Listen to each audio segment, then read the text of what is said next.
For Creamer Media's Polity, I'm Shannon de Rehove. I'm at the ISS in Pretoria to speak with Dr. Johan Burger about policing in South Africa. In April next year, the South African Police Service will commemorate 20 years as a democratic police service.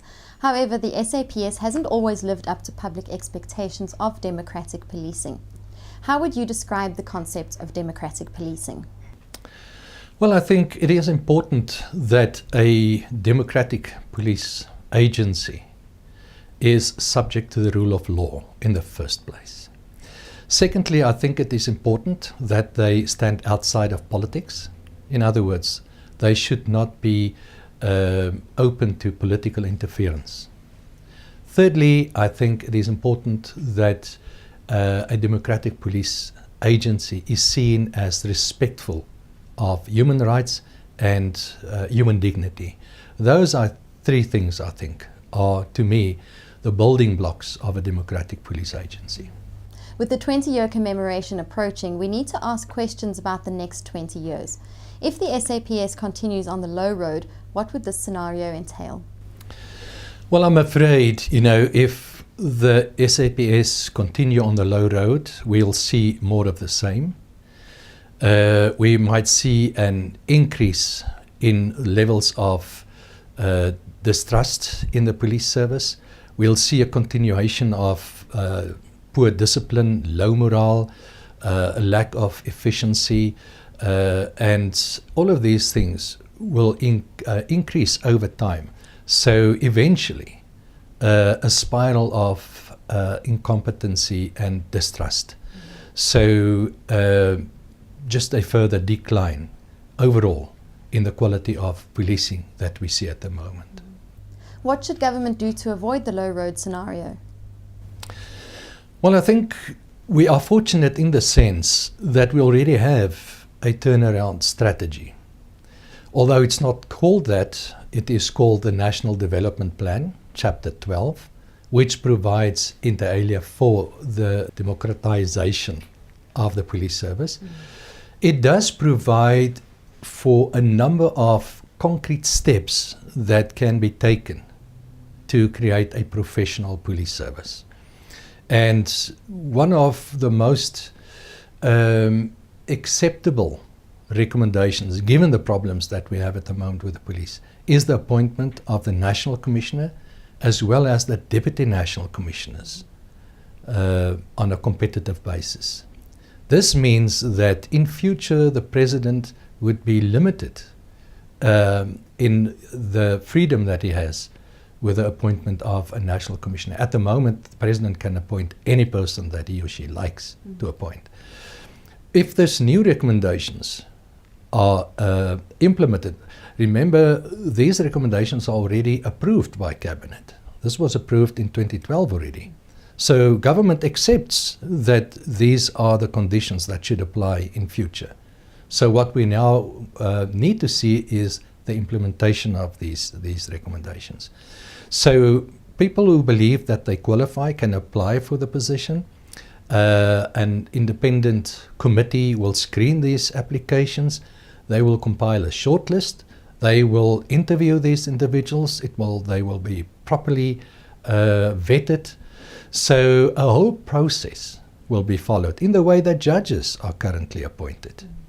And then a list will be made available to the President. The President can still then do the appointment, but he or she will be limited to the names provided to him or her by this selection committee. A serial management crisis within the SAPS has been identified in the National Development Plan. Is this an indication of a lack of leadership within the police, or is this aggravated by politics?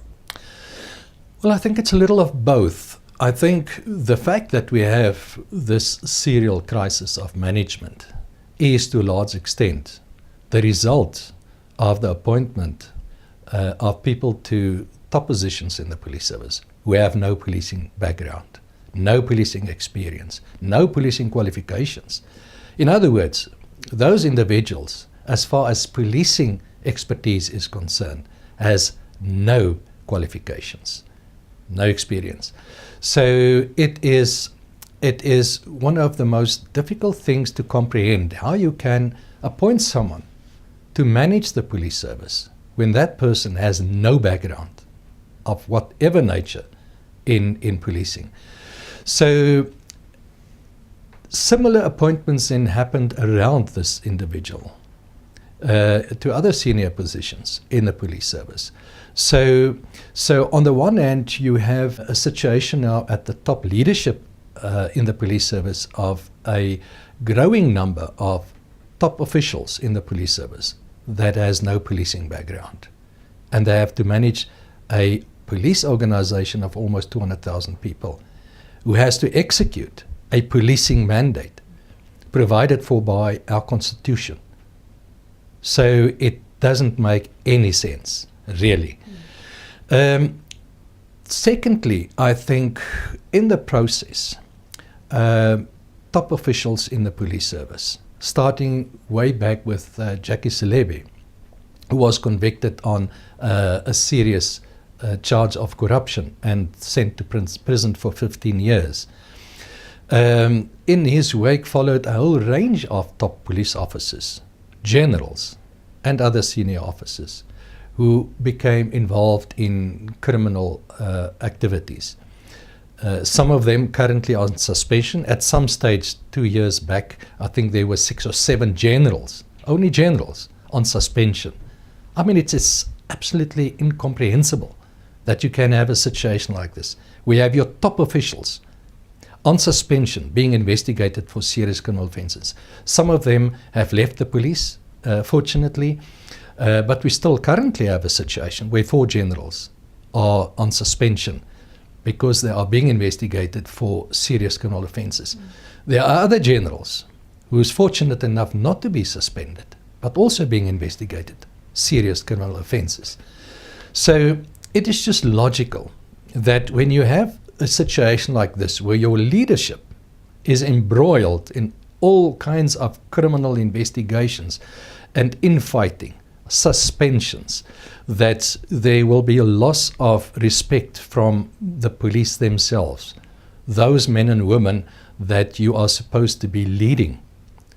You will find it difficult to gain any respect from them if that is the situation. So it is a question then of a loss of respect. It is a loss of trust and confidence in the leadership.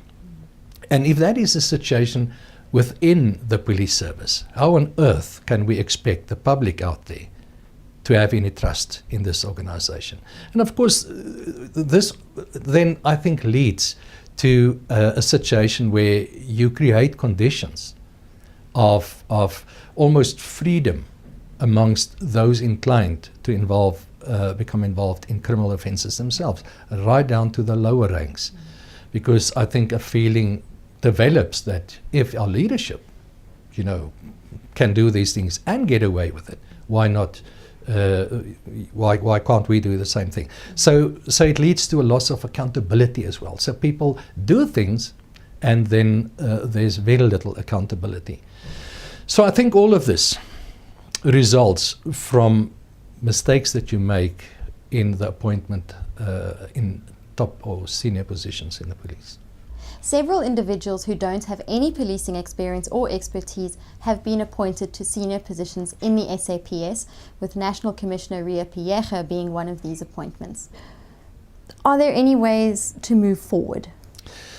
Well, I think, if we look at the mistakes that were clearly made and recognized. I mean, here we have the National Development Plan. It's developed by the National Planning Commission that is based within the presidency. They report with its recommendations already approved by Cabinet. So it's clear that everybody at the top level of this government recognizes that these problems does exist within the police service. They recognize that there is a leadership crisis. So it's not the Institute saying this. The Institute is just repeating what the National Development Plan is saying.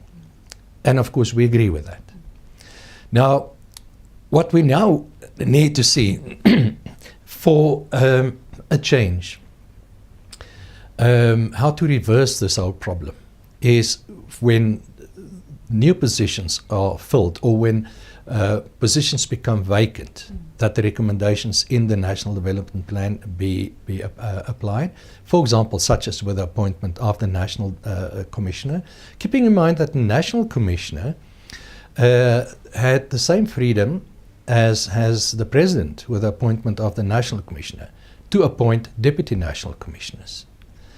That also is a problem, and we are happy that the National Development Plan recognizes this. So what will now happen is that the Deputy National Commissioners will be appointed on the same competitive basis as is the National Commissioner. So hopefully that will reduce the kind of political interference that you will have when people are appointed to positions because of a certain political affiliation or loyalty. And because you are appointed as a result of your skills, your competencies, you might be less available for political maneuverability or to suit certain political prejudices. And also, I think if you are appointed because of your qualities, your skills, then those under you would probably also respect you more, because they will recognize the fact that you were appointed as the best person as a result of a proper competitive process. So those are just some of the things that we are hoping that will happen. But of course there are a number of other good recommendations, such as, for example, the appointment of a national police board, which will be a multidisciplinary board. So it will be representative not just of the police, but of a number of disciplines outside of the police service. And they will be responsible for the setting of standards, both for recruitment, for training, for promotion, for appointments. So they will also develop what is referred to as objective criteria. So when the National Commissioner and Deputy National Commissioners are appointed, they will be tested against those objective criteria by this selection committee. So all of these things, we believe, are constructive steps towards creating a more professional police service. The other side of the coin is the high road, which paints a completely different scenario to the low road. What are the chances the SAPS can take the high road, especially considering the current leadership, and what would this entail? Well, I think there's a good chance. I mean, if you look at the core of the police, we are very fortunate that we still have a very strong core of good, honest, dedicated police officers of all ranks. So I think if we can get the other things right in terms of the leadership, if we can get the accountability issue right, in other words, where police do cross the line into illegal activities, that they are then held accountable, that immediate steps are taken against them, that they are immediately prosecuted, and those who are then convicted dismissed from the police if they are not sent to prison. Let's get rid of them. I think that will build trust within the police service also amongst colleagues who now very often become a little disappointed, to say the least, when they know about colleagues who are involved in criminal acts and they are not acted against. So almost despondent. I think also because the recommendations include that a process be followed to a proper screening process of all officers to make certain that, first of all, they are competent to be in their positions.